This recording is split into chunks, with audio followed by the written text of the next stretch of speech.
অনেক সুনামধন্য নাম করা একজন মিস্ত্রি একটা কোম্পানিতে চাকরি করত। যখন সে বুড়া হয়ে গেল তখন সে তার কোম্পানির মালিককে বলল, স্যার, আমি গত 30 বছর যাবত আপনার এই কোম্পানিতে চাকরি করছি। এখন আমি বৃদ্ধ হয়ে গেছি, আমার গায়ে আগের মতো শক্তি নাই।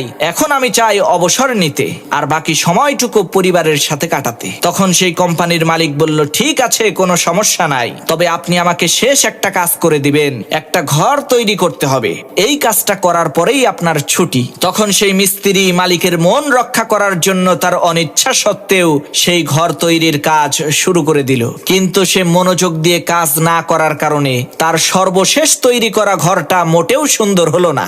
ঘর তৈরির কাজ সম্পূর্ণ হওয়ার পর কোম্পানির মালিক যখন ঘরটাকে দেখতে আসলো তখন ওই মিস্ত্রিকে ডেকে এনে বলল, আজ থেকে এই ঘরটা আপনার, আমাদের এই কোম্পানির পক্ষ থেকে আপনাকে এই ঘরটা গিফট করা হলো। তখন ওই মিস্ত্রি মাথায় হাত দিয়ে বসে পড়লো আর বলতে লাগলো, হায় আফসোস, জীবনে কত মানুষের কত ঘর সুন্দর করে সুসজ্জিত করে তৈরি করেছি, আজকে যখন আমার ঘরটা তৈরি করার পালা আসলো সেই ঘরটা আমি সুন্দর করে তৈরি করতে পারলাম না।